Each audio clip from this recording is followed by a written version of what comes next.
عمر میرے اللہ نے کہا پڑھ یا نہ پڑھ میں معاف نہیں کروں گا، میں پڑھتا ہوں شاید معاف کر دے۔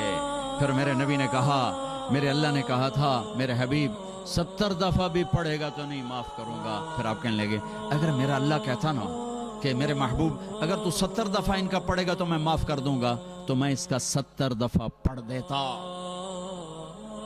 ایک منافق کے لیے جنازہ پڑھایا، پھر جنازے کے ساتھ چلے، انہیں پہنچنے سے پہلے قبر میں ڈال دیا، اس کو باہر باہر نکالو، سب کے سامنے اس کی میت کو نکالا، منہ سے لعاب نکالا اور اس کے منہ میں ڈالا کہ شاید بخشش ہو جائے۔ اس منظر کو دیکھ کر 100 منافق کلمہ پڑھ گئے۔ بھائیو، ہم تو غیروں کو اپنا بنانے آئے تھے، تم نے اپنوں پہ توپیں کس لی ہیں، ایک دوسرے کو سلام کرنا چھوڑ دیا، ایک دوسرے کی مسجدوں میں جانا چھوڑ دیا۔ دنیا میں واحد کام ہے تبلیغ کا جو فرقہ واریت سے پاک ہو کر ساری دنیا میں پھیلا اور پہنچا ہے۔ ان مجموعوں کو اللہ نے ایسے نہیں اکٹھا کیا ہے۔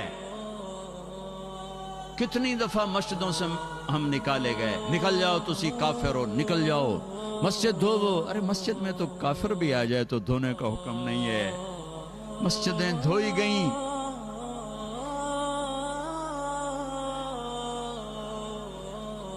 اور میں نیا گیا تھا تبلیغ میں، تو ایک مسجد میں گئے تو امام مسجد نے ہمیں ماں بہنوں کی گالیاں نکالی کہ تم گستاخ رسول ہو، کافر ہو۔ میں تو پہلی دفعہ تھا، میں حیران پریشان، اور وہ جماعت والے سارے بھائی ان کے لیے دعا کرو، بھائی ان کے لیے دعا کرو۔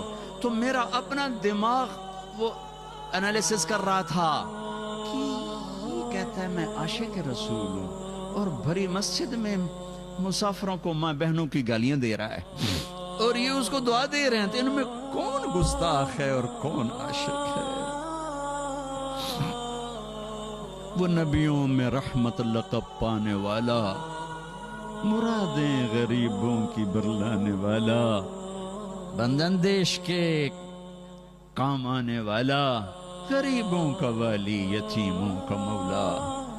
اس کے اخلاق تو دیکھو، انکا لعلی خلق عظیم، ان کے اخلاق تو دیکھو کہ قتل کرنے والوں کو معاف کیا جا رہا ہے۔ چاچے کا قاتل وحشی، حضرت حمزہ کا قاتل آ کر سامنے کھڑا ہوا اور کہنے لگا مجھے پناہ چاہیے، پناہ چاہیے۔ تو صحابہ کھڑے ہوئے، یا رسول اللہ یہ وحشی ہے، قتل کر دیں۔ آپ نے کہا پیچھے ہٹ جاؤ، پناہ مانگ چکا ہے، شاید کلمہ پڑھ جائے۔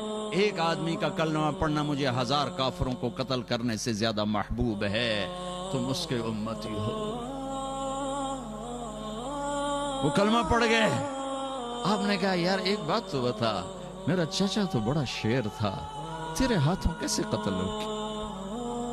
جب وحشی نے کہانی سنائی کہ یا رسول اللہ مجھے کہا تھا مطعم بن عدی نے کہ تو حمزہ کو قتل کر، یا علی کو یا محمد کو آزاد کر دوں گا۔ مجھے پتا ہے کہ حمزہ کو تو میں سوتے میں بھی نہیں قتل کر سکتا، آپ تک میں پہنچ نہیں سکتا، میں تو علی کو قتل کرنے نکلا تھا، اور میں غفلت میں وار کرتا ہوں۔ لیکن جب میں علی کے قریب ہوا تو وہ غافل نہیں تھے، ان کی نظر چاروں طرف گھوم رہی تھی۔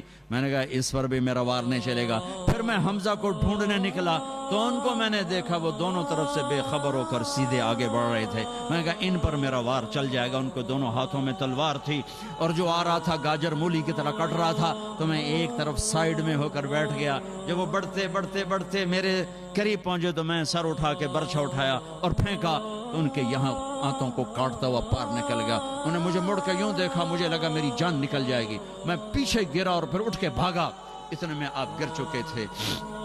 اور پیچھے آواز آئی ابو عمارہ، ابو عمارہ، حضرت حمزہ کا ہائے ہائے ابو عمارہ سے پکارے جاتے تھے۔ یہ جو آپ نے سنا تو آپ کے روتے روتے روتے داڑھی آنسوں سے تر ہو گئی۔ اس کو بھی جنت میں پہنچایا ہے، اس کو بھی رضی اللہ عنہ کا ٹائٹل لے کر دیا ہے، اس کو بھی صحابی بنایا ہے۔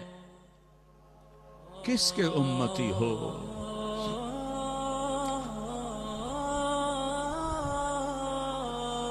صرف ایک جلسہ کرنے سے میرے نبی کا حق ادا ہو جائے گا؟ صرف ایک نعتیہ پروگرام سے میرے نبی کا ساری امت ذبح ہو جائے، میرے نبی کی ایک احسان کا بدلہ نہیں دیا جا سکتا ہے۔